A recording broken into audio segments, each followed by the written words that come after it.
Setelah sebelumnya kita membahas selang kemonotonan, sekarang kita akan membahas yang namanya selang kecukungan, tapi masih untuk fungsi yang sama ya, yaitu Hx sama dengan X kuadrat bagi X kuadrat tambah 1. Dan di video sebelumnya, kalian bisa tonton di akun ini, kita membahas selang kemonotonan dan tentu saja yang kita tinjau adalah turunan pertama ya. Jadi turunan pertama fungsi H kita akan gunakan lagi di sini, yaitu 2x bagi X kuadrat tambah 1 kuadrat. Dan untuk mengecek selang kecukungan itu yang kita periksa adalah turunan kedua. Makanya nih si H aksen X ini harus kita turunkan sekali lagi. Idenya adalah ya kita mulai dengan pemisalan ya. Misalkan pembilang 2x ini adalah U, sementara penyebut yang X kuadrat tambah 1 kuadrat ini adalah V, dan kita bisa mencari turunan masing-masingnya. Du per dx adalah 2 ya, 2x turunannya adalah 2, dan dv per dx adalah 2x kuadrat tambah 1 kali 2x. Ya ini dari sini nih. 2 pangkat 2 ini kita treat sebagai koefisien, kemudian x kuadrat tambah 1 pangkatnya kita kurangi 1 ya, 2 kurang 1 pangkat 1 berarti kita nggak tulis.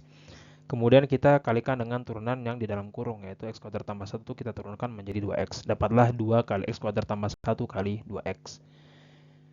Dan kalau kita ingat kembali ya, aturan pembagian yang bentuknya U per V, kalau kita cari turunannya, ya, H aksen X turunkan sekali lagi, dapatnya H double aksen X, turunannya adalah turunan pembilang atau du per dx kali penyebut kali V, kurang U kali dv per dx dibagi dengan V kuadrat.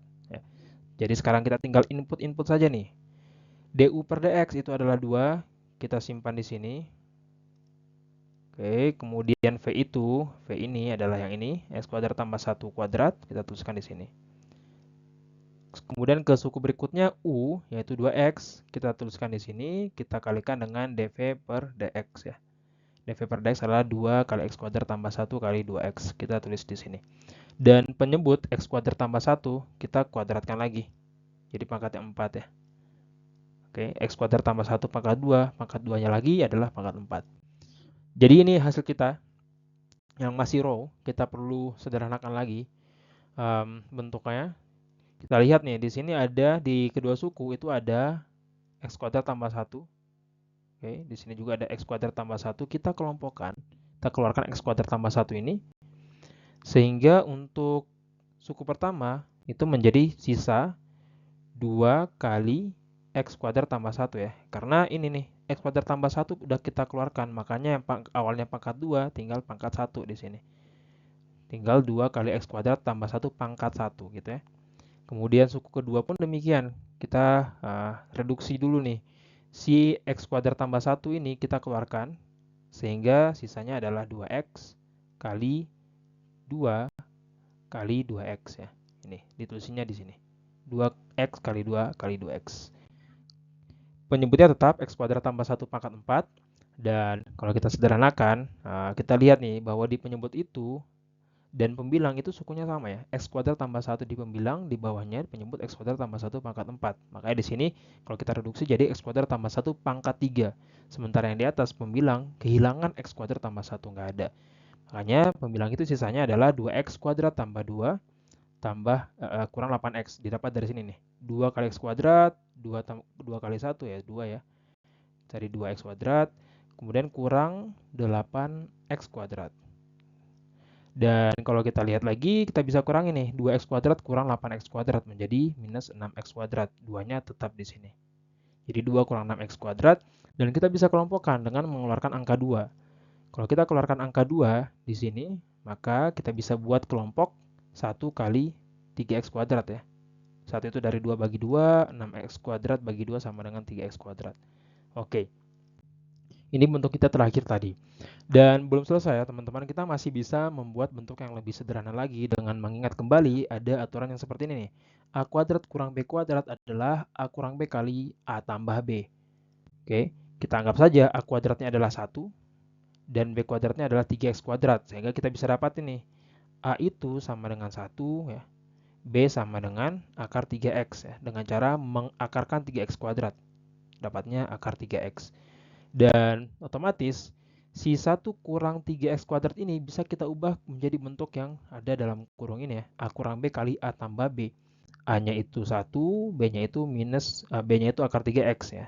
Kelompok pertama itu adalah operasinya pengurangan, kelompok kedua operasinya penjumlahan. Oke, A kurang B, A tambah B. Dan selanjutnya kita keluarkan akar 3 dari masing-masing dalam kurung ya. Kita keluarkan akar 3 dari 1 kurang akar 3X, makanya dalam kurung itu yang untuk suku pertama menyisakan 1 bagi akar 3 kurang X.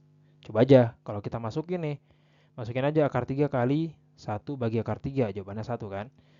Kaliin lagi akar 3 kali minus X ya, jawabannya minus akar 3X. Jadi sebenarnya ini adalah pengelompokan saja, mengeluarkan um, faktor yang awalnya berada dalam kurung gitu. Dan untuk kurung yang kedua pun sedemikian ya, kita keluarkan juga akar 3. Makanya di sini dapatnya seperakar 3 tambah X, dikeluarkannya akar 3. Penyebutnya tetap X kuadrat tambah 1 pangkat 3. Dan ini hasil kita terakhir tadi, kita coba kalikan 2 akar 3 dikali akar 3, itu sama dengan 6 ya. Sementara 2 dalam kurung ini tetap. Oke, 1 per akar 3 kurang X, 1 per akar 3 tambah X. Inilah hasil akhir kita tentang turunan kedua fungsi H ya. Dan untuk mengecek kecukungan, ya tentu saja kita lihatnya turunan kedua dan aturannya gini. Kalau turunan keduanya fungsi H itu positif atau lebih besar dari 0, maka fungsi H itu cekung ke atas. Aturannya gitu ya. Jadi kita hanya perlu menyelesaikan pertidaksamaan ini aja. H double aksen X lebih besar dari 0. Dan yang menarik adalah, ternyata kita tidak perlu mengambil semuanya nih. Kita tidak perlu ngecek H double aksen X semuanya di sini. Nggak perlu. Karena ternyata penyebut ini kan definite positif ya. Artinya X berapapun pasti X kuadrat tambah 1 pangkat 3 itu positif. Jadi kita nggak perlu ngecek. 6 pun juga positif. Jadi kita nggak perlu ngecek. Tinggal menyisakan si yang dalam kurung saja. 1 bagi akar 3 kurang X, 1 bagi akar 3 tambah X. Nah ini saya tulisnya di sini nih. Oke. Kita hanya perlu ngecek perkalian dalam kurung ini harus positif, lebih besar dari 0. Nah tapi kita biar enak juga nih, kita coba ubah posisinya. Si X ini yang awalnya negatif, kita ubah jadi positif. Sementara si seperakar 3 ini yang awalnya positif, kita ubah jadi negatif. Ya sebenarnya ini kita kalikan dengan minus 1 sih maksudnya ya. Kita coba kalikan yang ada di dalam kurung ini dengan dalam kurung yang pertama itu dengan minus 1. Dan syaratnya tanda kotak samaannya harus dibalik. Awalnya positif menjadi negatif lebih kecil. Awalnya lebih besar menjadi lebih kecil. Supaya kita dapat kedua suku dalam kurung ini X-nya itu positif dua-duanya gitu. Idenya gitu. Tujuannya gitu ya. Sehingga kita bisa secara langsung aja nih mendapatkan ya penyelesaian ketaksamaan ini adalah X di antara minus seperakar 3 dan positif seperakar 3 ya. Kita bisa langsung menggunakan menggunakan informasi ini bahwa karena tandanya lebih kecil dari 0, maka penyelesaiannya adalah di antara batas-batas minus seperakar 3 dan 1 per akar 3. Dan inilah yang menjadi rentang nilai X yang membuat fungsi H itu cekung ke atas ya. Dan dengan cara yang sama, kita ngecek juga cekung ke bawah. Kalau tadi cekung ke atas harus positif, maka cekung ke bawah harus negatif ya, sebaliknya. Dan juga sama ya, karena si ini tuh penyebut ini definite positif, 6 pun definite positif, jadi yang perlu kita cek hanya perkalian dalam kurung saja. Yang ada di pembilang ya, yang ini saja nih. Oke. Dan dengan cara yang sama, idenya adalah kita kali dengan minus 1 ya. Kita kalikan dengan minus 1. Supaya X ini yang awalnya negatif jadi positif nih di sini. Sementara seperakar 3 yang awalnya positif menjadi negatif. Dan dengan begitu tandanya pun harus kita ubah menjadi lebih besar dari 0. Awalnya kan lebih kecil dari 0 ya. Ubah jadi lebih besar dari 0. Dan tentu saja penyelesaian dari ketidaksamaan ini adalah nilai X yang menjauhi, yang saling menjauhi ya, yang saling menjauhi batas. Jadi maksudnya kalau minus seperakar 3 berarti X-nya tuh harus lebih kecil dari minus seperakar 3. Kalau positif ya seperakar 3 yang lebih besar ya, batas yang lebih besar yaitu positif seperakar 3, maka nilai X-nya harus menjauhi si 1 bagi akar 3 itu. Jadi rentang inilah yang membuat fungsi itu cekung ke bawah.